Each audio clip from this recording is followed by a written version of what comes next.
কলকাতার কোথাও কেন্দ্র বাহিনীর সামনেই সংঘর্ষ, কোথাও ভোটারদের বুথে যেতে বাধা দেওয়ার অভিযোগ, প্রার্থীকে ঘিরে দফায় দফায় বিক্ষোভ, তো কোথাও ছাপ্পা ভোটের অভিযোগ।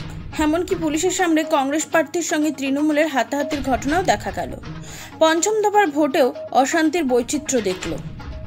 তারই মধ্যে এই রাজ্যের 7 কেন্দ্রে কম বেশি ভালোই ভোট পড়েছে। বিকেল 5টা পর্যন্ত বাংলায় পঞ্চম দফার নির্বাচনে ভোট পড়ল 73%। Lok Sabha election 2024 fifth page in West Bengal. কোন কেন্দ্রে কত শতাংশ ভোট পড়ল? বনগাঁ 75.73, ব্যারাকপুর 68.84, হাওড়া 68.84, উলুবেড়িয়া 74.50, শ্রীরামপুর 71.18, হুগলি 74.17, আরামবাগ 76.90। তৃণমূল কর্মীদের বিক্ষোভের মুখে পড়েন লকেট চট্টোপাধ্যায়। গোলমালের মাধ্যমে হাজির শাসক বিধায়ক অসীমা পাত্র। স্লোগান পাল্টা স্লোগান, উত্তেজনায় ছড়ায় এলাকায়। মাহাদীপুরের বুথে ভোট পরিদর্শনে এসেছিলেন হুগলি বিজেপি প্রার্থী লকেট চট্টোপাধ্যায়।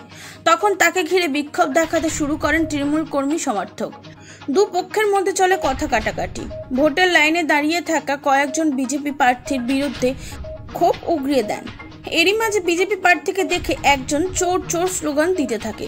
কিছুক্ষণের মধ্যে ঘটনাস্থলে আসেন ধনিয়াখালী তৃণমূল বিধায়ক অসীমা পাত্র। একটা সময় একেবারে কাছাকাছি চলে আসেন যুদ্ধদান দুই পক্ষ। একদিক থেকে উড়ে আসে চোর, তো অন্য দিক থেকে ডাকাত। এই নিয়ে চরম উত্তেজনা ছড়ায় এলাকায়। কোথাও বিজেপি, কোথাও কংগ্রেস। পঞ্চম দফায় বিরোধীদের একাধিক জায়গায় বিরোধীদের বাধা দেওয়ার অভিযোগ ওঠে তৃণমূলের বিরুদ্ধে। এখানে প্রশ্ন উঠেছে, মোটের উপর হিংসাহীন ভোট বিরোধীকে রুখতে এটাই কি নতুন স্ট্র্যাটেজি?